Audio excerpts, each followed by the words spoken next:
जब आपकी हिम्मत टूट जाए, कोई रास्ता ना बचे, आत्महत्या करने को दिल करे, ऐसा लगे कि मेरी तो किस्मत ही खराब है, चारों ओर अंधेरा ही अंधेरा है, सब व्यर्थ है, अब क्या करें। तो इस वीडियो को आप ध्यानपूर्वक अंत तक जरूर देखें। इस कहानी में आपके सभी प्रश्नों के उत्तर मिल जाएंगे। बुद्ध कहते हैं, मन और शरीर दोनों के लिए स्वास्थ्य का रहस्य है। अतीत पर शोक मत करो, ना ही भविष्य की चिंता करो, बल्कि बुद्धिमानी और ईमानदारी से वर्तमान में जियो। लेकिन हम कितना वर्तमान में जीते हैं? जी ही नहीं सकते। अगर जी सकते हैं तो आप कोशिश करके देख लीजिए, आपका मन और शरीर दोनों स्वस्थ हो जाएंगे। आप भविष्य की चिंता में परेशान नहीं होंगे और ना ही अतीत के दुख को लेकर रोना रोएंगे, बल्कि वर्तमान में चल रही सांसें भी आपको आनंद देगी।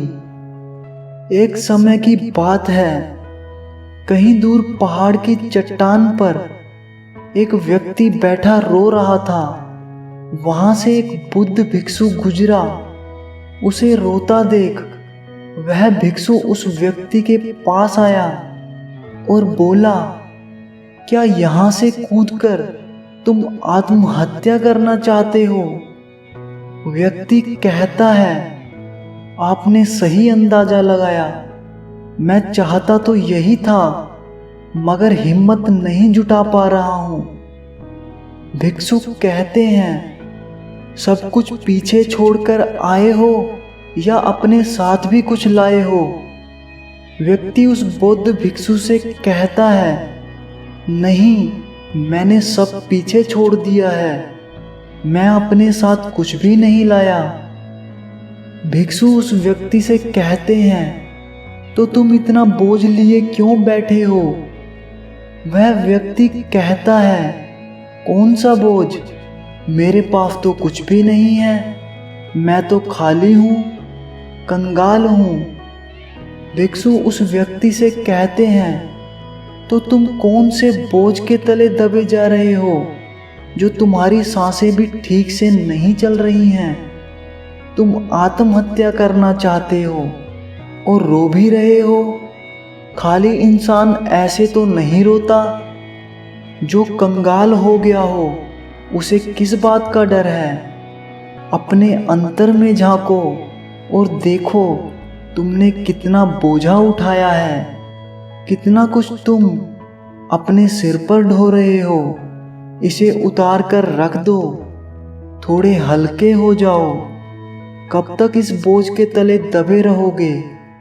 वह व्यक्ति भिक्षु के चरणों में गिर जाता है और उनसे कहता है, आपने तो मुझे पढ़ लिया, मेरे अपने भी मुझे नहीं समझ पाए, आप ही मेरी समस्या का समाधान कर सकते हैं। भिक्षु उस व्यक्ति से कहते हैं, कहाँ समस्या है? व्यक्ति कहता है, मेरे घर पर, वहां मेरे साथ चलिए। भिक्षु कहते हैं, नहीं, समस्या तुम्हारे घर पर नहीं है, समस्या तुम्हारे अंदर ही है। जब तक तुम अपने अंतर में समस्या का समाधान नहीं करोगे, तुम्हें हर कहीं समस्या ही नजर आएंगी। और अगर यहाँ इस चट्टान पर समस्या नहीं है, तो तुम यहाँ आत्महत्या करने की क्यों सोच रहे हो? क्योंकि तुमने तो घर छोड़ दिया है, समस्या भी छूट गई है, फिर तुम इतने परेशान क्यों हो? व्यक्ति उन बौद्ध भिक्षु से कहता है, आप सही कहते हैं, मैं आपकी बात समझ रहा हूँ, कमी मुझ में ही है, इसलिए तो मैं आत्महत्या करना चाहता था। मैं किसी काम का नहीं हूँ, मैं जो कुछ भी करने जाता हूँ सब बिगड़ जाता है, मेरी किस्मत ही बहुत बेकार है। भिक्षु उस व्यक्ति से कहते हैं, ठीक है, मुझे बताओ कि क्या खराबी है तुम्हारी किस्मत में। व्यक्ति उन बौद्ध भिक्षु से कहता है, मैंने व्यापार करने के लिए अपने परिवार से धन लिया था। उस धन से मैंने व्यापार किया, लेकिन मेरा व्यापार ठीक नहीं चल रहा था। शुरू में मेरे परिवार वालों ने मेरा साथ दिया, लेकिन धीरे धीरे जैसे जैसे मैं अपने व्यापार में नुकसान उठाता गया, मेरे परिवार वाले भी मुझसे दूर हो गए। मैं सब उन्हीं के लिए कर रहा था, लेकिन वह मुझे अब इन सब का जिम्मेदार ठहराते हैं। मुझे भी कहीं ना कहीं लगता है कि मैंने उन सब के साथ गलत किया है। मेरा एक मित्र है, उसने भी व्यापार शुरू किया था। आज उसका व्यापार बहुत अच्छा चल रहा है। वह कभी कभी मेरे घर आता है तो वह अपने अच्छे चल रहे व्यापार की बात करता है। वह बताता है कि कैसे उसने अपने व्यापार को अपने दम पर खड़ा किया, कैसे उसने मेहनत की और सफलता पाई। मेरे परिवार वाले भी कहते हैं कि देख उसे, तेरे बस का तो कुछ भी नहीं है। अब हालात ये हैं कि मेरा घर भी गिरवी पड़ा है। भिक्षु उस व्यक्ति से कहते हैं, क्या तुम जानते हो तुम्हारा मित्र तुम्हारे पास क्यों आता है? व्यक्ति उन बौद्ध भिक्षु से कहते हैं, हाँ, मैं जानता हूँ। वह मुझे नीचा दिखाने आता है। वह यह जताने आता है कि वह उससे श्रेष्ठ है। वह चाहता है कि मैं उसकी सफलता देखकर दुखी रहूं। भिक्षु उस व्यक्ति से कहते हैं, क्या तुम दुखी होते हो? वह व्यक्ति कहता है, हाँ, दुख तो होगा ही। भिक्षु उस व्यक्ति से पूछते हैं, तुम्हें दुख किस बात का होता है? अपने असफल होने का या मित्र के सफल होने का? वह व्यक्ति थोड़ी देर सोचता है और फिर वह बौद्ध भिक्षु से कहता है, अपने असफल होने का इतना दुख नहीं होता जितना मित्र के सफल होने का दुख होता है। भिक्षु उस व्यक्ति से कहते हैं, अर्थात अगर तुम्हारा मित्र असफल हो तो तुम्हें खुशी होगी। वह व्यक्ति कहता है, हाँ, मुझे बहुत खुशी होगी। भिक्षु उस व्यक्ति से कहते हैं, अर्थात तुम्हारी खुशी तुम्हारे मित्र के ऊपर निर्भर करती है। तुम्हारा मित्र चाहे तो तुम्हें खुश कर सकता है या चाहे तो दुखी कर सकता है। तुम स्वयं से ना तो खुश हो सकते हो और ना ही दुखी हो सकते हो। तुम अपने मित्र के गुलाम हो गए हो। तुम्हारी समस्या का कोई समाधान नहीं है, क्योंकि तुम्हारी खुशियाँ और तुम्हारे दुख दूसरों के व्यवहार से आते हैं। तुम्हारे स्वयं के कर्म से कुछ नहीं आ रहा। वह व्यक्ति उन भिक्षु से कहता है, ऐसा ना कहिए, मुझे आपसे बहुत आशा है। भिक्षु उस व्यक्ति से कहते हैं, जब हम दूसरों से आशा बांध लेते हैं तब हम दूसरों पर निर्भर हो जाते हैं। अगर मैं तुम्हें कोई रास्ता ना दूं तो तुम दुखी हो जाओगे, और अगर कोई रास्ता दूं तो शायद तुम्हें कुछ मिल जाए। लेकिन अगर आशा तुम अपने आप से बांधोगे तो तुम्हें सफलता अवश्य मिलेगी। तुम्हारा मित्र आज तुम्हें दुखी करने आता है, लेकिन बातें वह सच्ची ही बताता है। वह अपने संघर्ष और अपने अनुभव की बातें बताता है। उसके अनुभव और अपनी बुद्धि का उपयोग करो, उसके संघर्ष का उपयोग करो। दुखी होने की जगह खुशी मनाओ कि तुम्हें घर बैठे कुछ अनुभव मिल रहा है। संघर्ष करो, हार मत मानो, कर्म करते जाओ, बुरे से बुरा वक्त या अच्छे से अच्छा वक्त दोनों ही गुजर जाते हैं, लेकिन ये दोनों वक्त देखने के लिए जीवित रहना जरूरी है। और जब तुम्हारा अच्छा वक्त शुरू होगा तो तुम्हारा मित्र तुम्हें सफलता की कहानी नहीं बताएगा, वह अपनी असफलताओं की कहानी बताएगा ताकि तुम गलत निर्णय ले सको। तब भी अपनी ही बुद्धि का उपयोग करना। उस समय भी वह तुम्हें दुखी करने आएगा, क्योंकि उसे भी उतना मजा आता है तुम्हें दुखी देखने में जितना कि तुम्हें आता है उसे दुखी देखने में।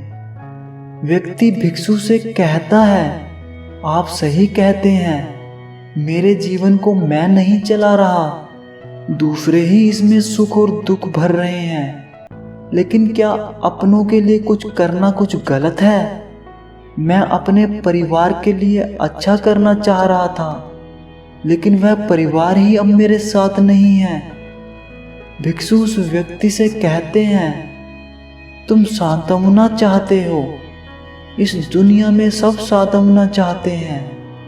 वह चाहते हैं कि वे कुछ करें और लोग उसकी प्रशंसा करें, और प्रशंसा ना होने पर हम दुखी हो जाते हैं। हमें लगता है कि सब मतलबी है। लेकिन अगर तुम किसी को अपना परिवार मानते हो और उसके लिए कुछ करना भी चाहते हो, तो तुम्हें ऐसा क्यों लगता है कि तुम किसी दूसरे के लिए कर रहे हो? तुम अपने लिए ही कर रहे हो। अगर तुम्हें लगा कि तुम दूसरे के लिए कर रहे हो तो तुम दुखी ही रहोगे, और तुम्हें लगा कि तुम अपने लिए ही कर रहे हो तो तुम खुश रहोगे। जब तुम केवल अच्छा करने के लिए करते हो तब तुम्हें सांत्वना की जरूरत नहीं पड़ती। वह व्यक्ति भिक्षु से कहता है, आप सही कहते हैं, मैं समझ गया हूँ, अब तक मेरी किस्मत दूसरों के हाथ में थी, इसीलिए खराब थी। अब मैं अपनी किस्मत अपने हाथ में रखूंगा। अब यह अच्छी हो या खराब, मैं हार नहीं मानूंगा। फिर भी क्या आप मुझे कुछ दे सकते हैं? जब मेरे जीवन का सबसे बुरा वक्त हो तब वह चीज मेरा साथ निभा सके। वह भिक्षु मुस्कुराते हैं और हंसते हुए उस व्यक्ति से कहते हैं, ये छोटा सा बक्सा मैं तुम्हें देता हूँ, इसे हमेशा अपने पास रखना। इसमें एक ऐसा राज है जो तुम्हें बड़े से बड़े दुख से बाहर निकाल देगा। लेकिन इसे तभी खोलना जब तुम्हारी जिंदगी में कोई रास्ता ना बचे और तुम्हें लगे सब व्यर्थ है, मेरी बातें भी व्यर्थ हैं, ये दुनिया व्यर्थ है, यहाँ रहना भी व्यर्थ है। वह व्यक्ति उस बक्से को लेकर चला गया। उसने भिक्षु की बात पर अमल किया और व्यापार आरंभ किया। उसका व्यापार अच्छा चलने लगा। उसका जीवन भी अच्छा बीत रहा था। परिवार वाले भी उसके साथ आ गए थे। अब वह जो कुछ भी कर रहा था सब अपने लिए ही कर रहा था।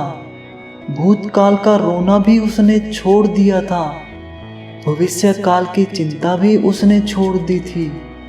अब बस वह वर्तमान को सुधारने में लगा रहता था। लेकिन वक्त बदलता है। अच्छा समय हमेशा नहीं रहता, बुरा समय हमेशा नहीं रहता। उसका अच्छा समय भी समाप्त हो गया। उसके राज्य पर किसी राजा ने चढ़ाई कर दी। उसका घर तबाह हो गया, व्यापार तबाह हो गया। उसे अपने परिवार के साथ वहां से भागना पड़ा। उसके पास खाने के लिए भी पैसे नहीं थे। भूख से उसके माता पिता की मृत्यु हो गई।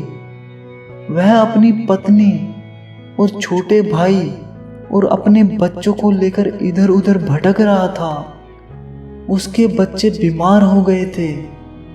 उसे पैसे चाहिए थे, लेकिन उसके पास कुछ भी नहीं था। तब उसे लगा सब व्यर्थ है, उसका जीवन व्यर्थ है। इस पृथ्वी पर सब कुछ व्यर्थ है। सब बातें जो भिक्षु ने कही थी सब व्यर्थ हैं। किसी भी बात का कोई मतलब नहीं है। अंत यह जीवन समाप्त ही होता है, तो फिर जीवित रहकर क्या फायदा। जब वह यह सोच रहा था तब उसकी नजर उस छोटे बक्से पर पड़ी जो उस भिक्षु ने उसे दिया था। उसने उसे खोला। उसमें एक पर्ची थी जिस पर कुछ लिखा था। उसने उसे पढ़ा और जोर से हंसने लगा। उस पर्ची पर लिखा था, यह वक्त भी गुजर जाएगा। उस बक्से में एक सोने का सिक्का भी था जिससे उसने अपनी नई जिंदगी की शुरुआत की। हो सकता है आपके पास वह सोने का सिक्का ना हो, पर इतना याद रखिए कि ये वक्त भी गुजर जाएगा। सुख और दुख जीवन का हिस्सा है। ना ही हमारे जीवन में सुख हमेशा के लिए रहता है और ना ही दुख हमेशा के लिए रहता है। धन्यवाद।